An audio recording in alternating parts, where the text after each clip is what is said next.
Classification, Part 1. So we know about 13 billion species of organisms. And this is only about 5% of the organisms that have ever lived. We don't know about the ones that have died and not left fossil remains because we weren't there to see them. So there's probably a ton more. New organisms are still being found and identified today. Now we have groupings of organisms. This is known as a phylogenetic tree, a branching diagram or tree showing inferred evolutionary relationships among various biological species.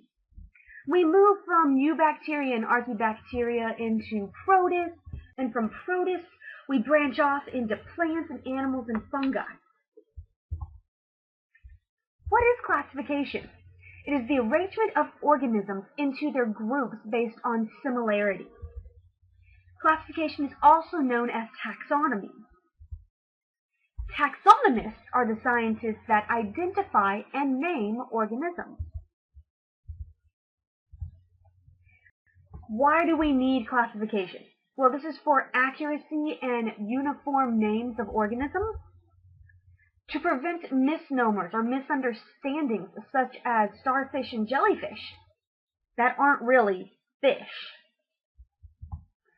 Also, the cougar, a large cat, is also known as a puma, a mountain lion, and a panther. Depending on where you go in the United States, you name one of those and you're still talking about the same organism, but you use different names.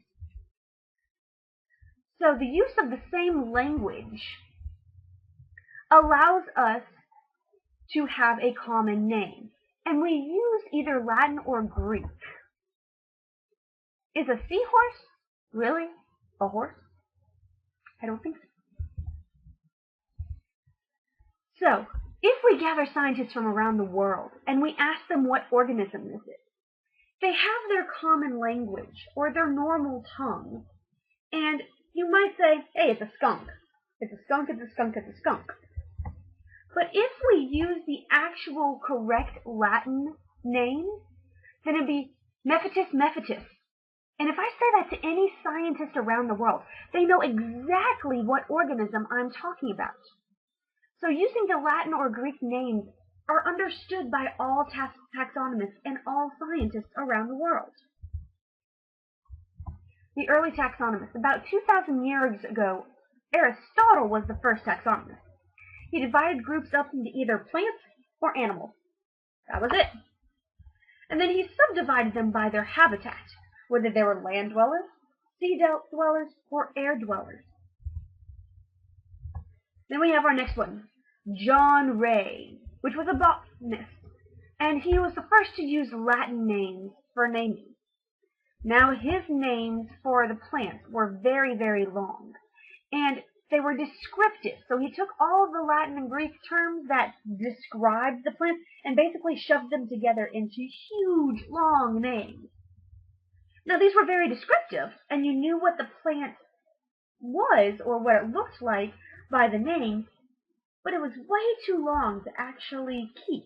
So Carolinus Linnaeus came into play, around the 18th century taxonomist, and he classified organisms by structures. And he developed our naming system that we still use today.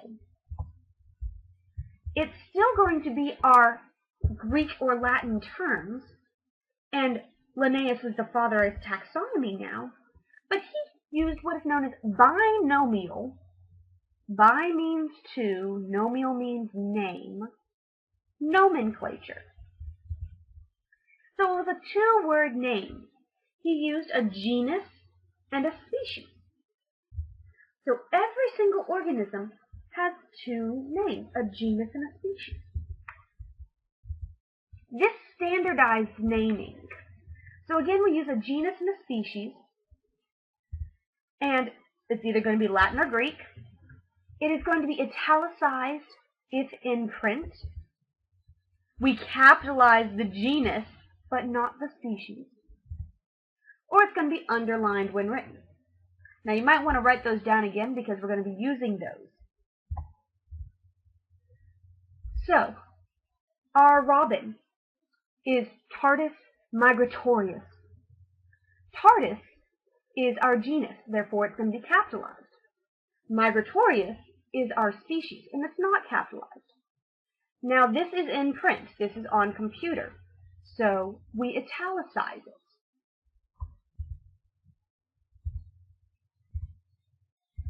Now we can use this binomial nomenclature to determine relationships. Which two are more closely related?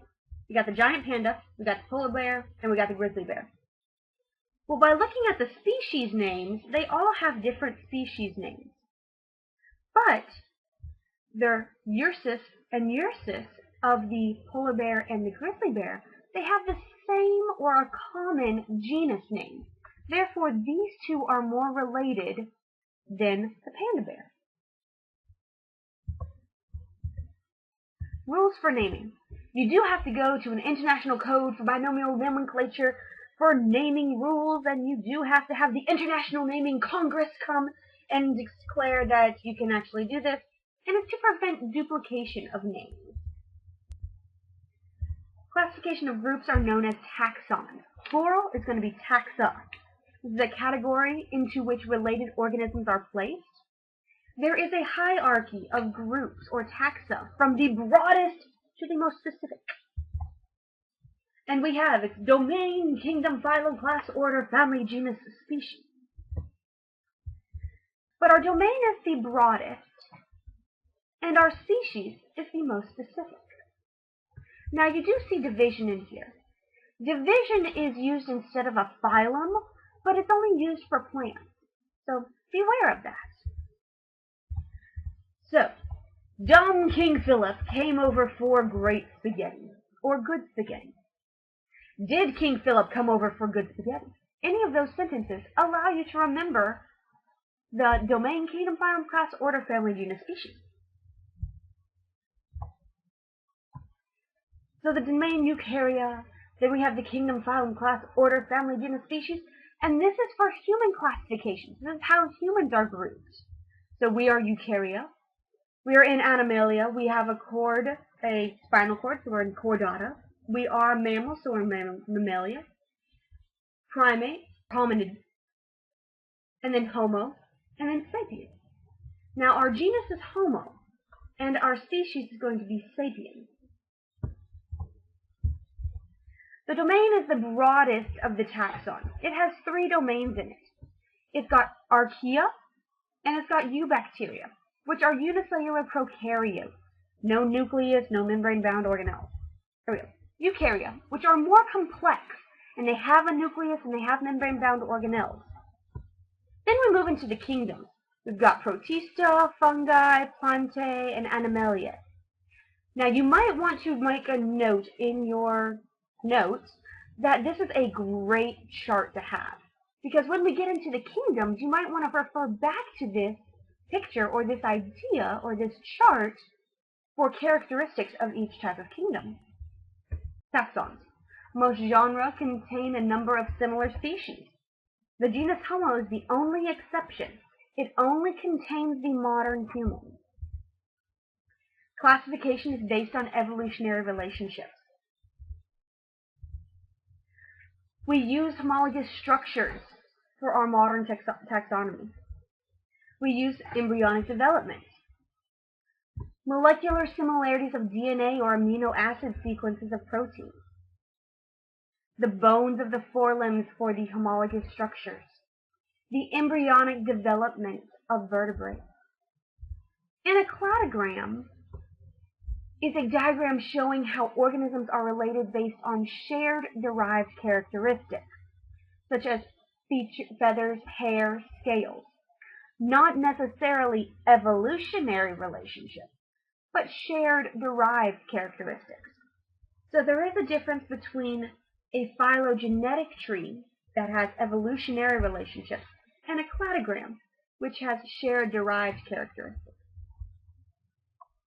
Here we see a primate cladogram, and again these are going to be shared characteristics. You follow it up, and this guy branches off, and it has different characteristics than these guys. But from this branch, every organism past this branch has those characteristics. The central eye area for most accurate vision. Unfortunately, our poor lemur does not. Dichotomous keys is a way of identifying organisms. Characteristics are given in pairs, and you read both and either go to another set of characteristics or identify the organism. An example of a dichotomous key. Again, dichotomous keys allow you to identify organisms. We're going to look at this organism right here. Tentacles present or absent? Well, we have a whole bunch of tentacles in here, so they're present. So it says go to number 2.